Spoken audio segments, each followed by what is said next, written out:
I'm gonna make you proud, Mr. GST something.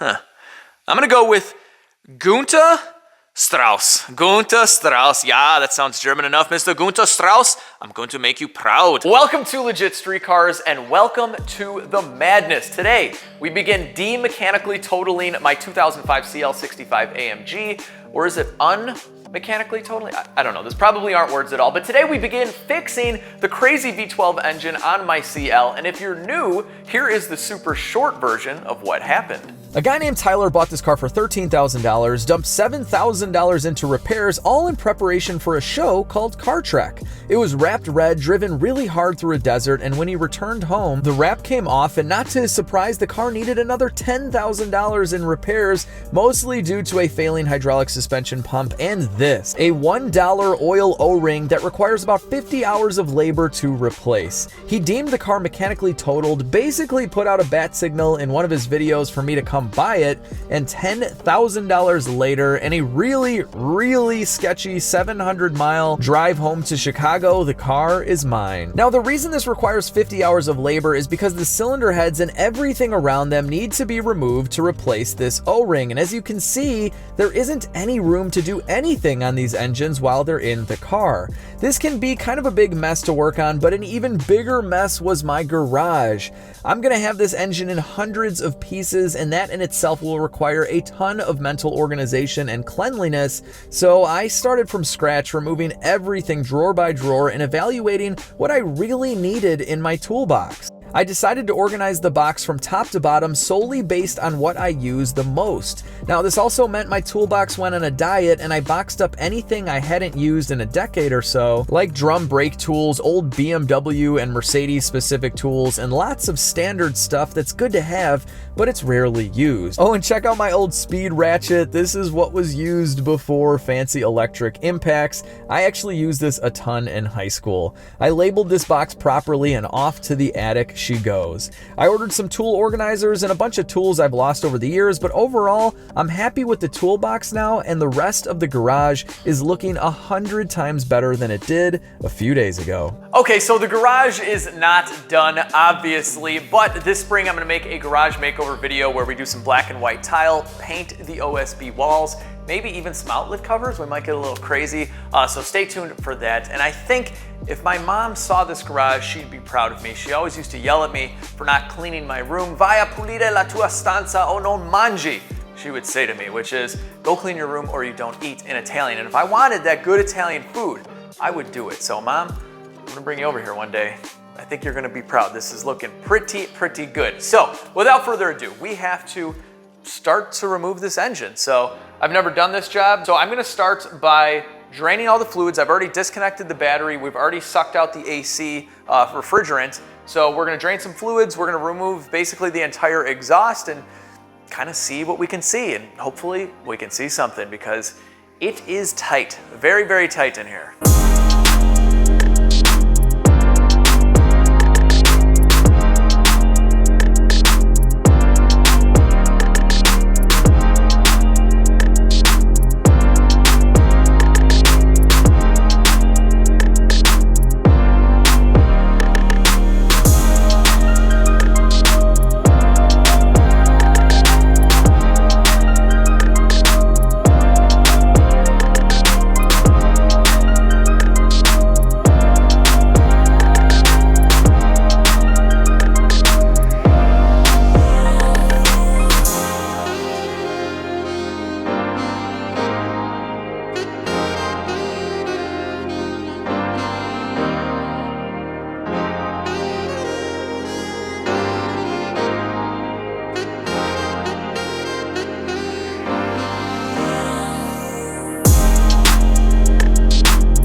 Alright guys, so I've been at this for a couple of hours, and the name of the game here is do whatever it takes to save time. So in the past, I've lowered subframes with engines, and I've brought pretty much the entire braking and suspension system along with it. In this case, I'm going to do it a little different. I'm going to leave the ABC struts with the body of the car, so I've disconnected them here.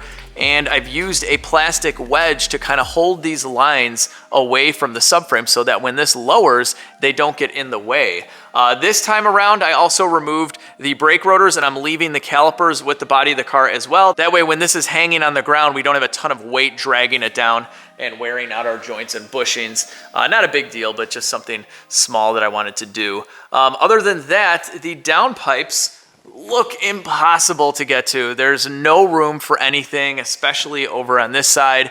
So I'm going to attempt to lower the entire engine, trans, and everything with this section of the exhaust, so with the catalytic converters and the downpipes. I know you can do these without dropping the engine, but again, I want to save time. This is coming down anyway, so why not? I removed those lines as well. They're just kind of getting in the way of things here, and I may end up replacing those. And I also removed the engine fan, so we actually have a little bit of room here to disconnect whatever we have to disconnect. And also, when the engine's going back in, I'll have kind of some room to play with when I'm trying to line everything back up. Now, another method of saving time is to put back bolts and brackets whenever you can. So I put the radiator brackets back on. These are the bolts for the thermostat housing. Those go back on, and if you can't put it back on, bag it up and label it no matter what. That is the only way to stay organized during a job like this. So even the fender liner nuts and clips, the bottom engine panels, I'm gonna label everything so that when this thing goes back together, could be a couple weeks from now, I'm not playing around looking for little bolts and brackets. Now, if you guys are into saving time and you're into saving money, I know I am, hence why I'm doing this crazy project in my garage,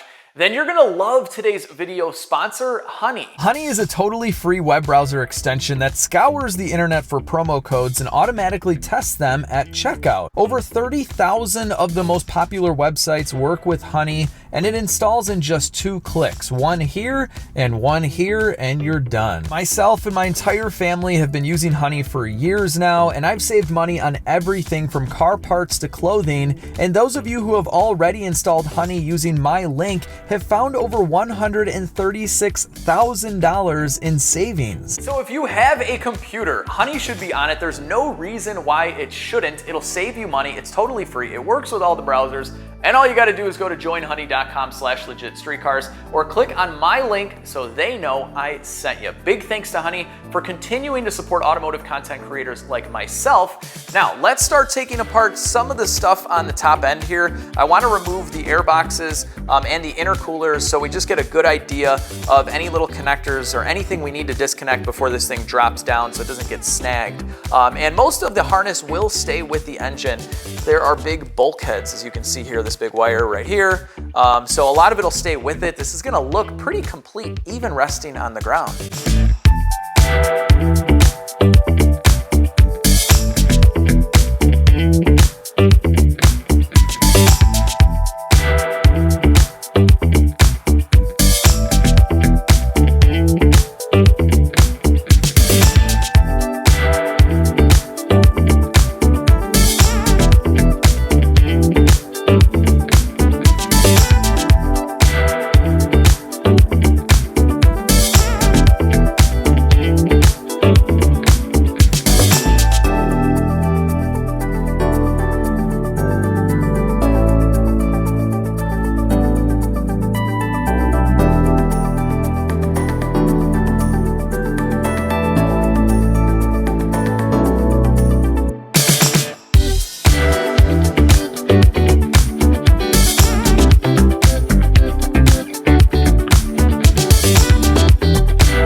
I found the last piece of the puzzle behind this cover. That has got to be it.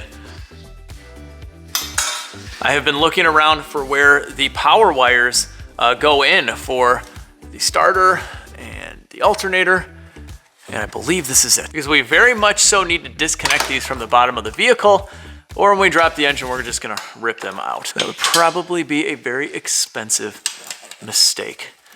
All right, let me put the camera down here. And there we are. There are the big lugs we need to remove so this gigantic harness stays with our gigantic engine. So let me show you guys around. Let me show you where I'm at because I think I'm pretty close to dropping this entire thing. Okay, so at this point, I'm looking for anything that is connected to the body of the car and the engine or the transmission or the subframe, anything that's coming down, and we're disconnecting it or getting it out of the way so we don't snag anything. So I think this is a two-man job. Actually, it's going to be a man and a woman job because I'm going to call my wife out here to give me a hand. So she is going to lower the car, or no, I'm sorry, she's going to raise the car, the body, while I'm looking around, and hopefully I didn't miss anything. So things like the steering shaft is disconnected, any AC lines, ABC hydraulic lines, harnesses, as you just saw. Okay, so I love bungee cords. As you can see, we have our caliper suspended here so it's not hitting anything and scratching it all up. And here is the suspension that's going to come down with the entire subframe. So I've disconnected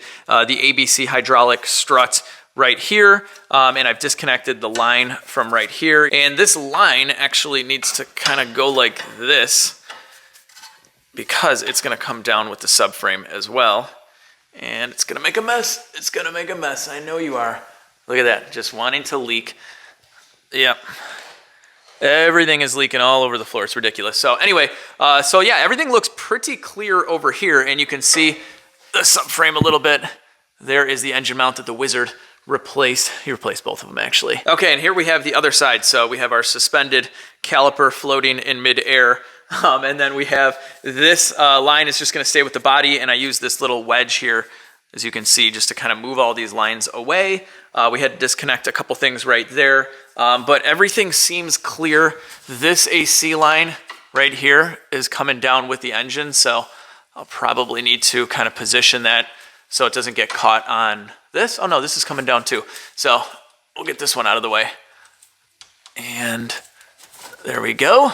That's out of the way. And then under the hood here, basically all you got to do is just look in here. If you see anything attached to the engine, it's got to go. So we had just one harness on this side that was right here that went down there, so that is gone. Things like O2 sensors and everything are just coming with the engine. And then this is really nice. Most modern cars you can do this, but you have this entire chunk of harness that went over here, and it's just going to come down with us as well, so we don't have to mess with any of that. We can see pretty clearly where the transmission is. There's really nothing attached there. I mean, by really, I mean nothing. We can't have anything sort of attached or we're going to have big, big issues. There was a ground going right here. That is disconnected. We had an AC line in there, and everything looks pretty clear. Okay, so those two big leads are disconnected, so now this harness is going to come down with the engine. So we're ready to crack loose these subframe bolts, and I think there's only two per side, and they're really small. So you got one right here and one right here. This is the one for the engine mount, which we don't need to touch that. And it's interesting to note that on the Caprice, the bolts were probably double the size, and there were 6 of them, or maybe 8 of them. All right, moment of truth here, people. We're not lowering anything, don't worry. We're just gonna crack these free because once I set up all the jack stands and everything, if one of these is stuck, I'm not gonna wanna try and get it out with it on the ground with no room. So right now we're just loosening everything, and you gotta pick the right size socket. That always helps. All right, here we go. I'm sliding everywhere. Oh, I'm not worried just yet. I'm literally sliding everywhere, so can't get any good muscle. Okay. All right, when in doubt, grab some fire. MAP gas. This works much better than propane. Oxyacetylene's the best, obviously, but I don't want a big tank in the garage. Woohoo! Okay, got some towels on the ground for traction. I brought a shorter extension this time for more muscle. Oh, Jesus. No, not happening. I seriously thought this was just gonna come right out. Not cool, not cool. More fire.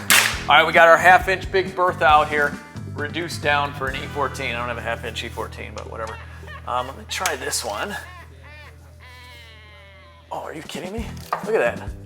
Wow, that one's like loose practically. All right, let's zip that back in. I got an idea. All right, so we're gonna put some upwards pressure here. This part of the subframe. That is the wood cracking, not the car. Oh, geez. This thing is in there, man. Okay. Torching the area around the bolt head. Let's see, it's got a couple more minutes of fire. No. Don't use an impact when a bolt is stuck. You're gonna break it right off. But what I'm gonna do is I'm gonna gently give it some taps just to kind of shake it up a little bit. Let's see if that does anything. The other way. Some hammers. The idea is just to loosen up whatever corrosion are on the threads. And if we do this little by little, we won't destroy the threads in the frame of the car. We want to take our time. Even if this takes us an hour to get this bolt out, it's worth it. We don't want this breaking off. It's going to take us way more time to fix it. Oh, look at that, guys. It's coming right out. Yep. All right, I got it supported. I just want to show you guys. Wow, this thing is totally clean. But there you go. Looks perfectly fine. I can't believe it was that stuck. But a little bit of heat, a little bit of hammering, a light impact, not to actually break it loose. In this case, it eventually did, but I wasn't going for that. What we want to do is just shake everything around it. But anyway, it's out. Let's do the same on the other ones. Okay, so I was able to loosen the other subframe bolts as well. This one gave me just as much trouble as that one, so I had to go through the same little procedure there, but after about 10 minutes, we got it. So we are ready, guys. We're ready. We're ready to drop this thing. So I just want to show you, because you're not going to be able to see this from the bottom, but I'm going to use jack stands underneath the subframe and the transmission. So for example, we're going to put 2 up here in the front, and then 2 over here in the back. So we'll have a total of 4 for the subframe. And then for now, for the transmission, I'm just gonna place a block of wood right here. We'll do a jack stand under there. You can do this. It's not gonna crush the pan or anything, as long as it's not, you know, right in the middle of the pan. But later, once we have this all down, I'll remove this wood from here, shift it over to here. But I just need to keep this cross member, because at this point, we're gonna lower this entire assembly. I'm gonna set up all of the jack stands. I might have to do some leveling, possibly with some wood and whatnot. We'll get this perfectly level, and then I can just crawl underneath there now that everything is loosened up, and undo the bolts, and then we're just raising the body up. All right, guys, we're almost there. All the jack stands are there, just gently resting on the subframe. I had to go with the trans jack. I couldn't fit a jack stand, so after the body is raised, I will get that out of there and put a jack stand there just for more room, and so we're not just using a jack to hold it up for a few weeks. It's hard to tell, but it is going down a little bit. Oh, there we go, yeah. So we're almost there, and we're just gonna keep on going around just little by little until they're all resting on there nice and gently. All right, guys, all 4 of the bolts are out. The subframe is fully resting on the jack stands now, and the floor jack back there. So it is time. It is time to lift the body. My wife is tending to one of the other kids, so we have my other helper right here. You ready to hit that button? All right, go ahead. All right, little by little, just little. Okay, stop. I heard some crunching. Hang on, baby. I need you up there. All right, so we just had this line here that I forgot to disconnect. I just pulled the steering shaft all the way out, and everything is looking... You're gonna get down soon, baby, don't worry.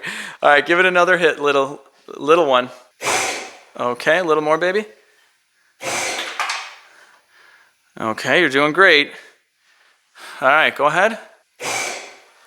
Okay, let's make sure this... Oh yeah, solid. We're not hitting anything on the firewall, so that's good. A little more. Okay, keep going. Keep going. Okay, stop. Heard something. Just gotta look around, figure out what it is. Oh, I think I disconnected this hose, but I forgot to reroute it. Oh, okay, there we go. Okay, so the steering shaft right there is not cooperating. Daddy, what? Steering wheel moving. Is the steering wheel moving? Yeah. You can see it? Yeah. I gotta get this out of the way. Okay, so I got that down. You guys can start to see everything. Looks like we're gonna be okay with the exhaust. That is awesome. Let's just go check the other side as well.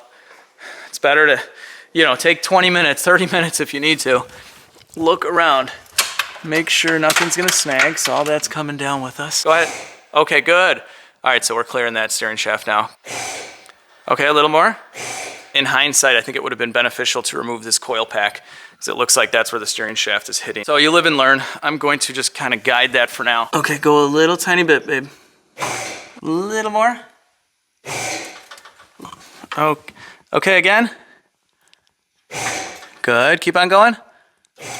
Okay, good. Get a little more. All right, we're clear of the steering shaft. Look at this turbo. This is so cool. I don't think we're snagging on anything. Thank you, my little helper. All right, everything looks clear. So we're gonna go ahead and let her rip. All right, here we go.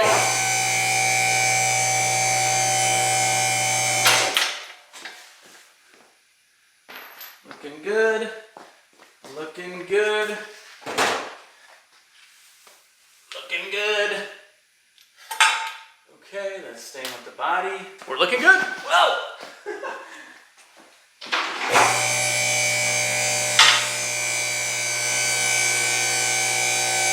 She's out!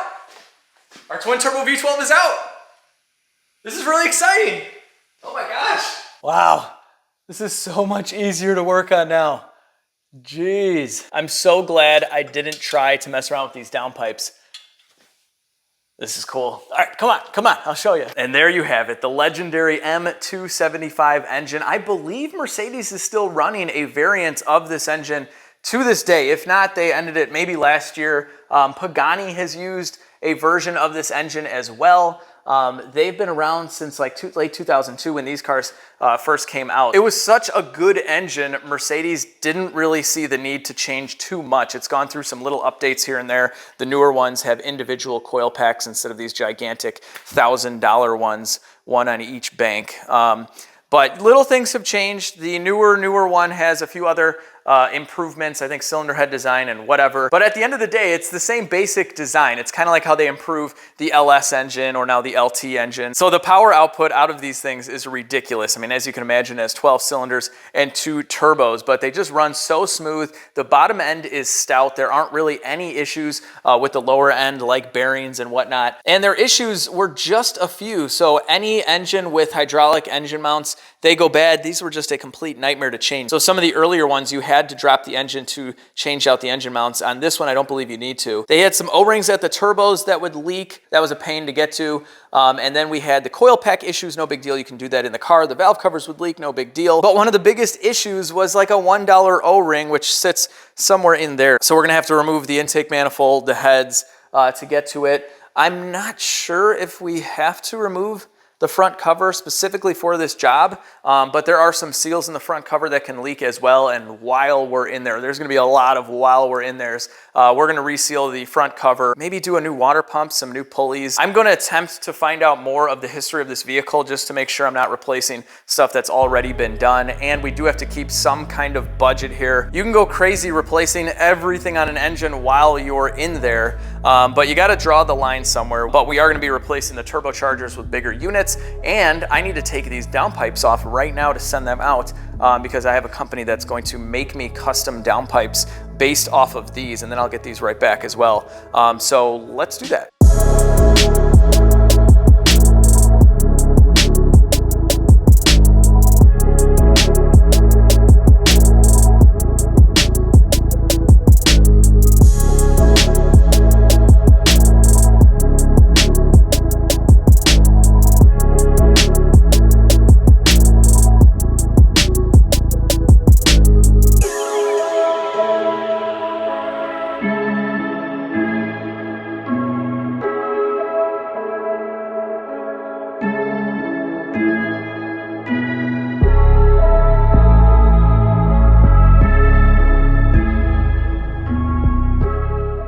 All right, downpipes are off. I gotta package these up and ship them. They are gigantic. It's probably gonna cost a fortune.